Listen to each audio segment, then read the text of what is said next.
Germany of Siegfried, of mythical heroes and the barbaric splendor of all that goes with war, but the foretaste of defeat.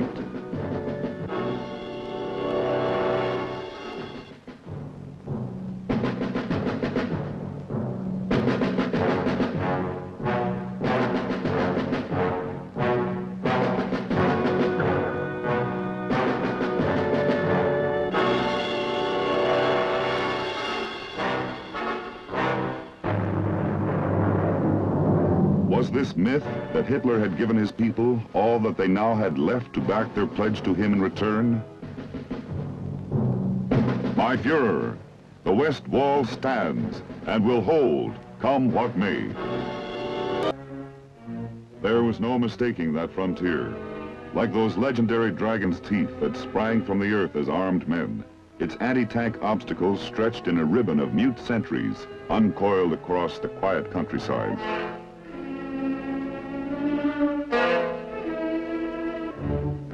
Built in the late 30s, the myth of the Third Reich was built into those dragon's teeth, drawing the face of Germany in a grimace of defiant scorn for a world at peace.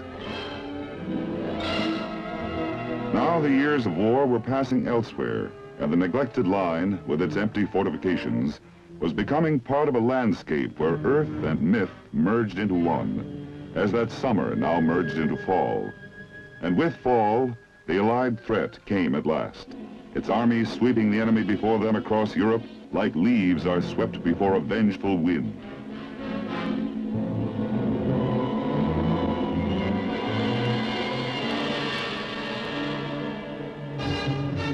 But confidence, not vengeance, was what lit the faces in General Courtney Hodges' First Army. What was a myth to men who had landed at Normandy on D-Day, made the break from the beachhead, and liberated Paris? After moving at unprecedented speeds, all three corps of the First Army readied to thrust into Germany, assured that even the frontier would scarcely check the enemy's retreat before them.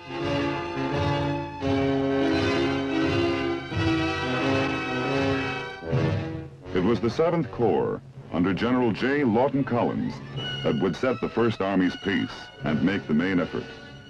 In order to breach the Siegfried Line's fortifications before the Germans had a chance to man them, Collins mounted a reconnaissance in force the day after the first patrols had penetrated the frontier.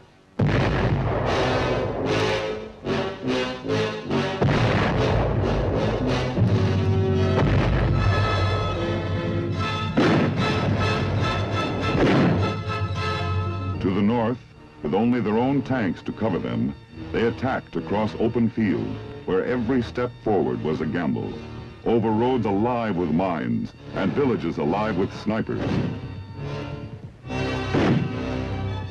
Fences and backyards were the only shelter, and too often, no shelter at all. Within 5 days, the 7th Corps had seized the high ground around Aachen.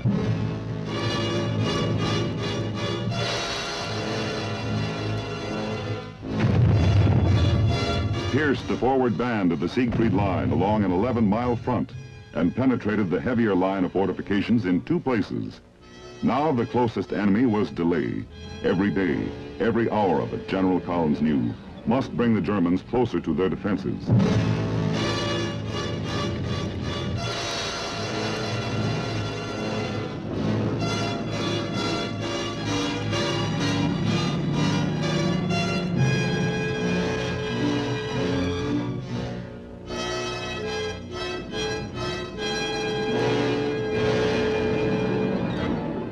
Since July, Hitler himself had taken personal charge of Germany's war. His strategy for the Western Front could now be summed up in 2 words: stand fast. And backing his edict with reinforcements, 15,000 men of the German 12th Infantry Division had reached the Rohr River the night of the 16th and were pouring into the defense positions of the Siegfried Line.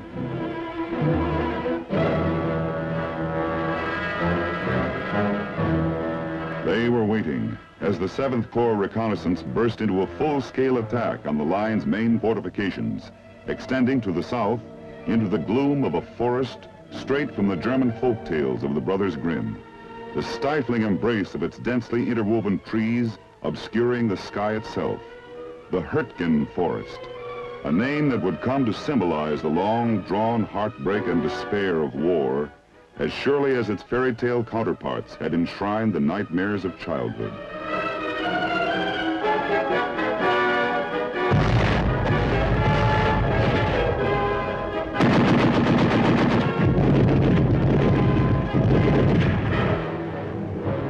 On the same day, Hitler's heavy reinforcements appeared to dispute the 7th Corps passage of the Siegfried Line. To the north, over the Netherlands, the whole sky blossomed with parachutes in the war's largest airborne assault. If the Allied Operation Market Garden had succeeded, the Siegfried Line would have been outflanked, ending the Hurtgen Forest nightmare almost as soon as it began. But the weather, combined with unexpectedly firm German resistance, to prevent the airborne troops from keeping the foothold over the Rhine that would have set the stage for the drive to Berlin.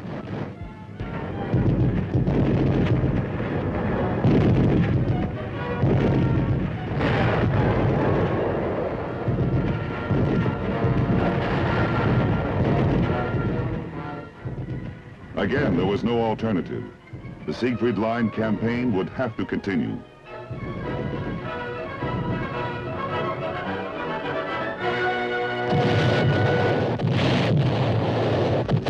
From the deceptively open country and the villages to the north, down to the shadowy heart of the Hurtgen Forest itself, the foot soldiers of the 7th Corps carried their assaults.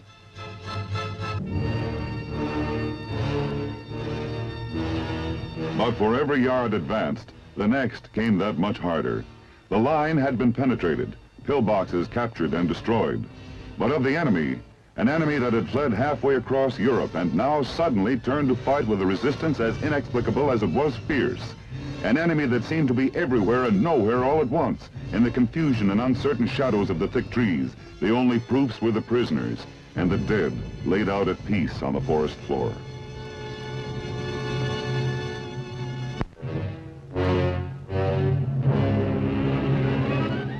"19 days had passed since General Lightning Joe Collins had pierced the first dragon teeth of the Siegfried Line. But now, as September closed around his 7th Corps and those on either side of him, the entire First Army, for the first time since the breakout at the Normandy beachhead, was stopped.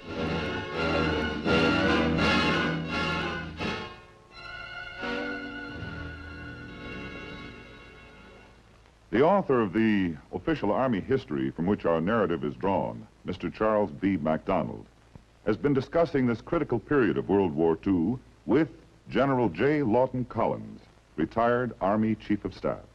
General Collins, the First Army's 7th Corps actually had broken through the Siegfried Line before coming to a halt. But it was not only the fortifications that had stopped them. At that time, you were the 7th Corps commander. What was the situation? Yes, after the breakthrough in Normandy in late July, we had the Germans on the run, and we wanted to keep them on the run. We didn't want to give them a chance to stop and organize themselves.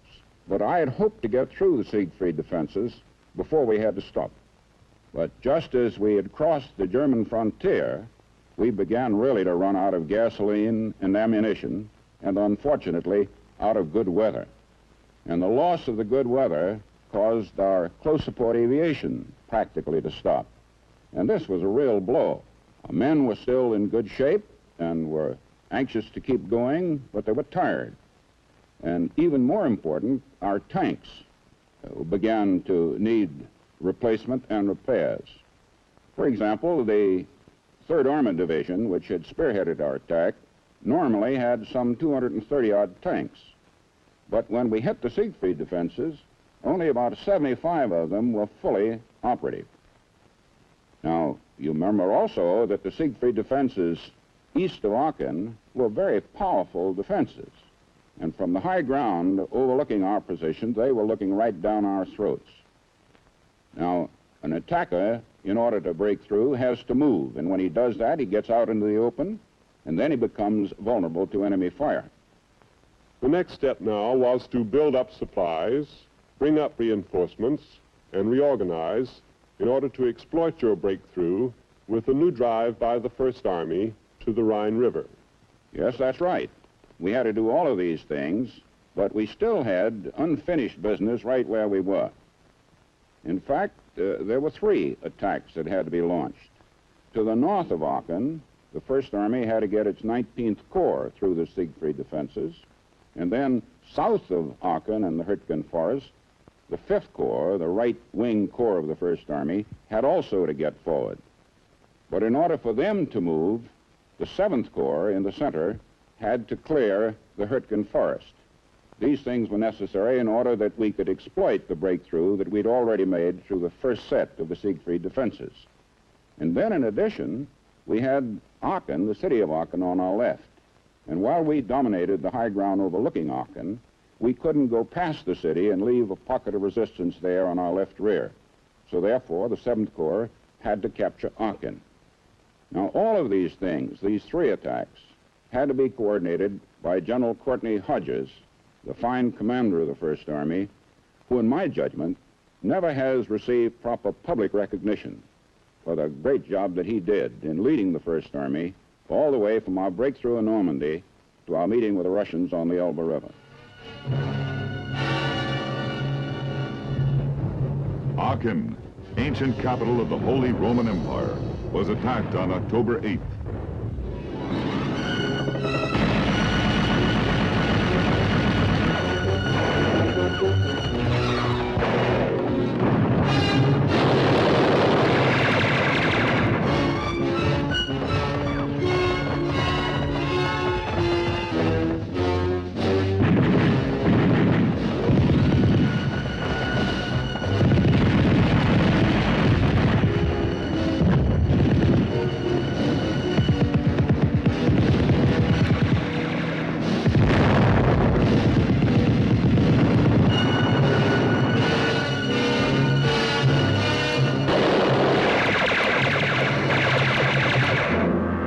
For 13 days, this shrine to Germany's resplendent history was convulsed in the tumult of modern war.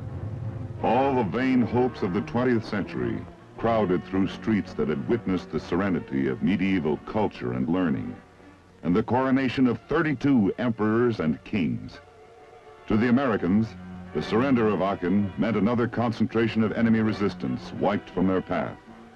To the returning refugees, evacuated when the order had come for the city's last-ditch defense, in these crumbled ruins lay the still warm ashes of the myth of the Third Reich, dating now not the 1,000 years into the future that Hitler had pledged it, but more than 1,000 years back, to the day when the city had given birth to Charlemagne, Emperor of the West. In terms of war, Aachen now belonged to the past.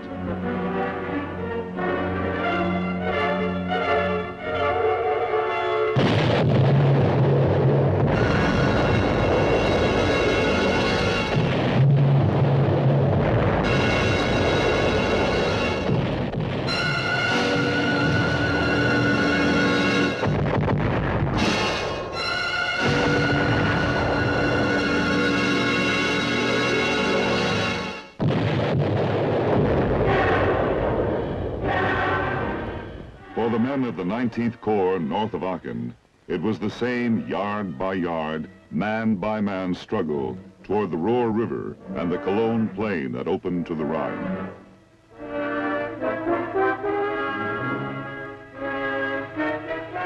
But below Aachen, still lying athwart the entire south wing of General Hodges' First Army, the Hürtgen Forest remained uncleared. November came, and with it, the staggering assault delivered by the 28th Division of General Giraud's 5th Corps. But the merciless forest absorbed that wholesale tragic heroism and asked for more. Courage was no match for it, measured in any amount of men. It devoured them and asked for more. It had become a nightmare from which there was no awakening, even as a new enemy joined the old. The worsening weather was an enemy the men could come to grips with, but to almost as little avail. And like the old one, it seemed to become more tenacious as the days passed.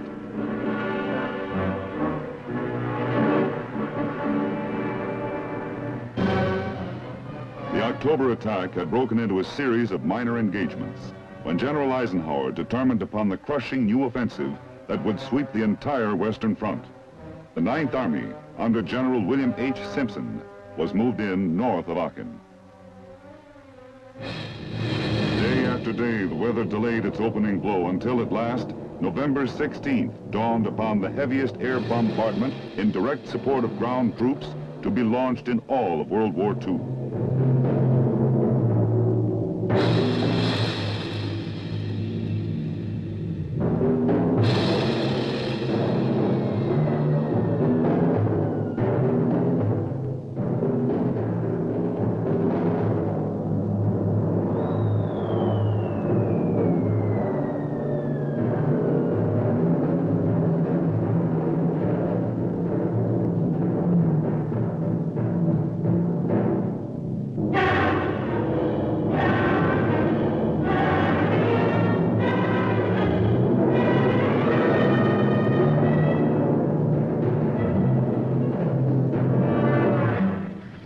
With the British Second Army to the north, the American First and Ninth Armies were to drive for the Rhine. Again, the main effort would be made in the Aachen sector, as the most direct route to the vital Ruhr industrial area, Germany's arsenal. And there again, it would be made by the 7th Corps.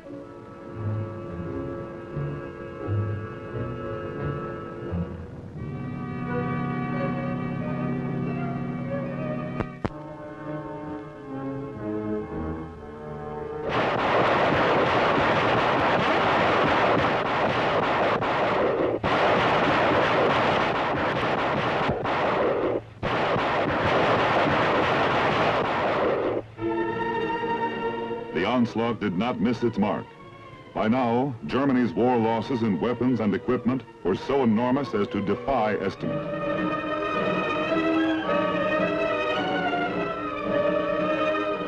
The summer months alone had taken over 1 million German casualties, and now new and uncounted numbers pressed the total to nearer 4 million since the war began.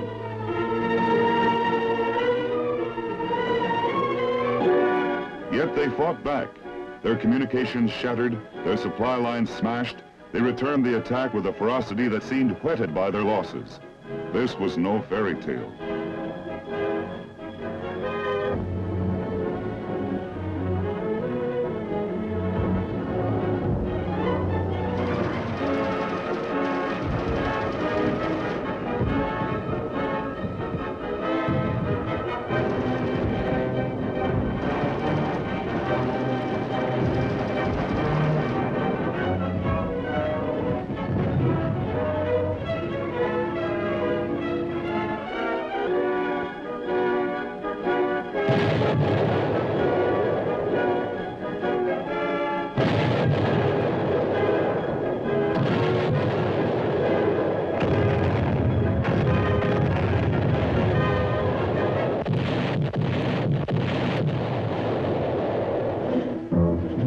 This was no myth.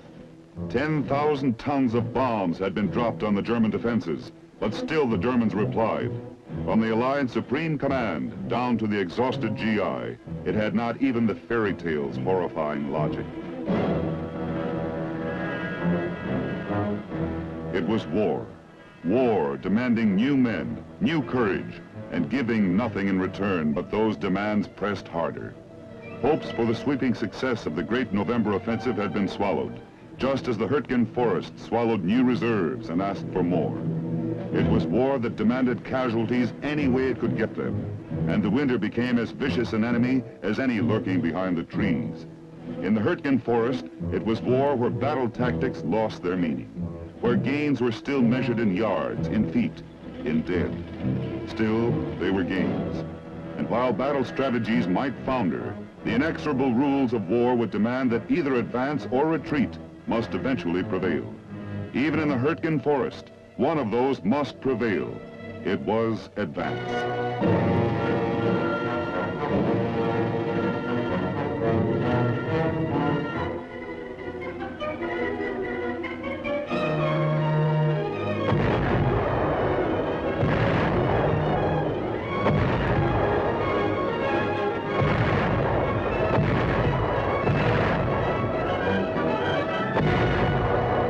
Beyond it, each unit, each man, advanced on his own terms, trampling the bleak fragments of a myth that fled before every step he took forward, as though it had never existed.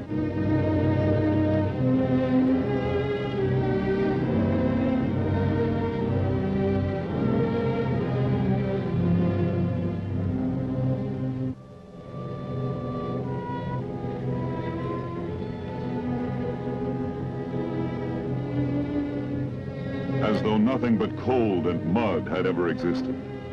Beyond the Hurtgen forest, war became human again, but that did not redeem it. And as though there were not already enough desolation and waste and sheer loss of everything to be valued, there was always another engagement, another pocket of desperation, defending what was already lost.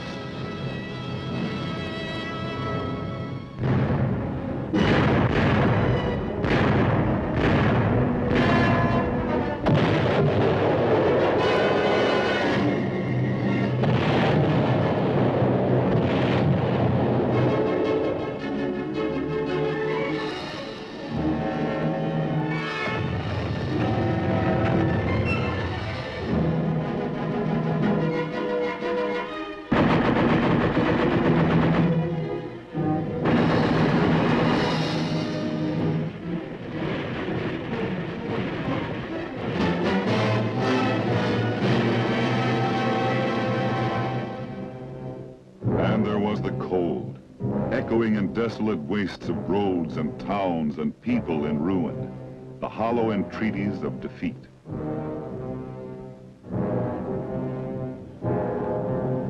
The dragon teeth, the barbed wire and hidden guns of the Siegfried Line were behind, where the Hurtgen forest nightmare lay at last splintered and torn open to what winter sunlight there was. 3 months had passed since the first patrols had pierced that frontier, but even now, these two American armies were barely 22 miles inside Germany. The November offensive was 3 weeks old when the 9th Army reached the Rohr River, its swollen waters ready to flood the plain if either side had burst the dams hidden high in the Hurtgen forest.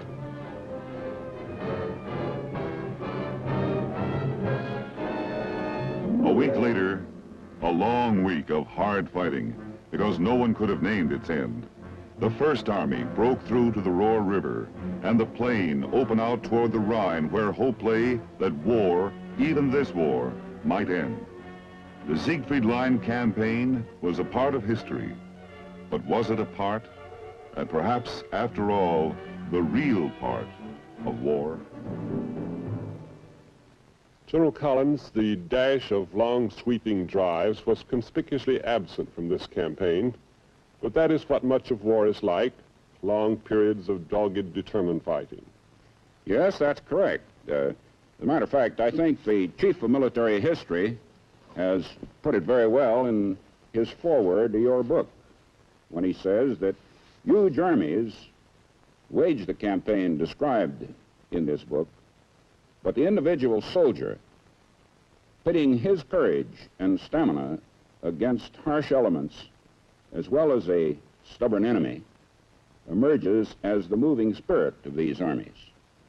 As a matter of fact, no part of the fighting in Europe tested the American soldier quite like the Siegfried campaign did, and the fighting in the Hurtgen forest. The American soldier there proved that he could take some pretty hard knocks and still slug it out.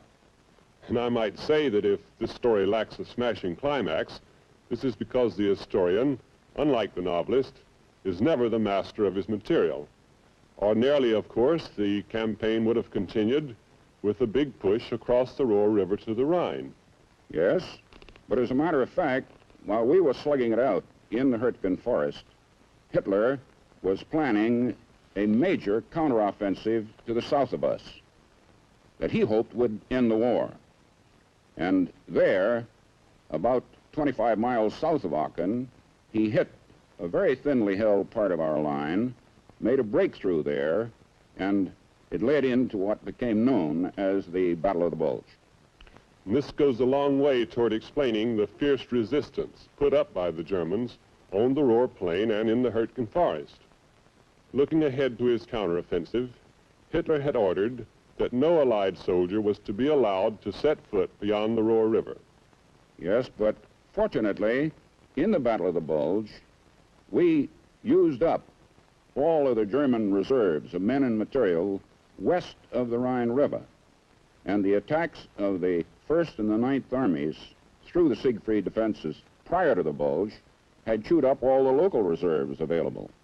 So that when we moved back north, north of the Bulge to renew our attack across the Ruhr River and the Cologne Plain, things moved along very rapidly. And we soon had Cologne, as a matter of fact, within 2 weeks, and we were firmly on the Rhine, and thereby had guaranteed the ultimate success of our war in Europe. The Germany of Siegfried, of mythical heroes and the barbaric splendor of all that goes with war, but the foretaste of defeat.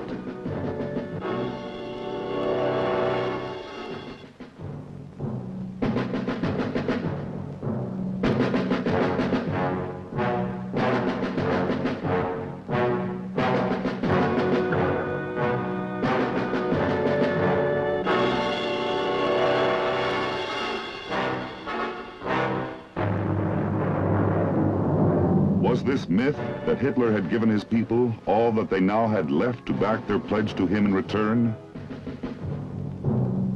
My Führer, the West Wall stands and will hold, come what may. There was no mistaking that frontier. Like those legendary dragon's teeth that sprang from the earth as armed men, its anti-tank obstacles stretched in a ribbon of mute sentries, uncoiled across the quiet countryside.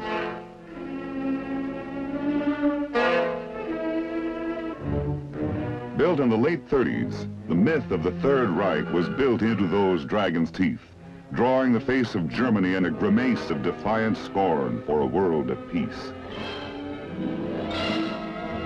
Now the years of war were passing elsewhere, and the neglected line, with its empty fortifications, was becoming part of a landscape where earth and myth merged into one, as that summer now merged into fall.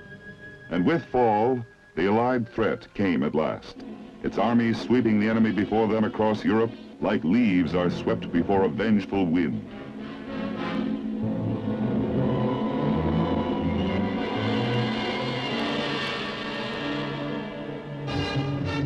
But confidence, not vengeance, was what lit the faces in General Courtney Hodges' First Army. What was a myth to men who had landed at Normandy on D-Day, made the break from the beachhead, and liberated Paris? After moving at unprecedented speeds, all 3 corps of the First Army readied to thrust into Germany, assured that even the frontier would scarcely check the enemy's retreat before them.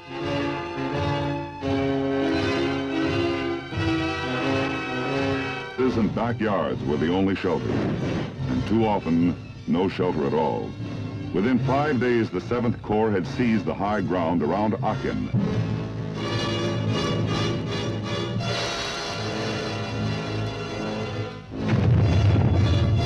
Pierced the forward band of the Siegfried Line along an 11-mile front and penetrated the heavier line of fortifications in 2 places. Now the closest enemy was delay. Every day, every hour of it, General Collins knew, must bring the Germans closer to their defenses.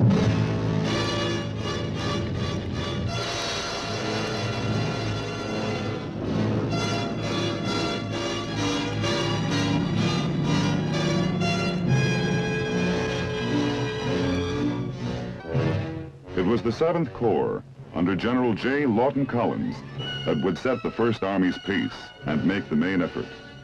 In order to breach the Siegfried Line's fortifications before the Germans had a chance to man them, Collins mounted a reconnaissance in force the day after the first patrols had penetrated the frontier.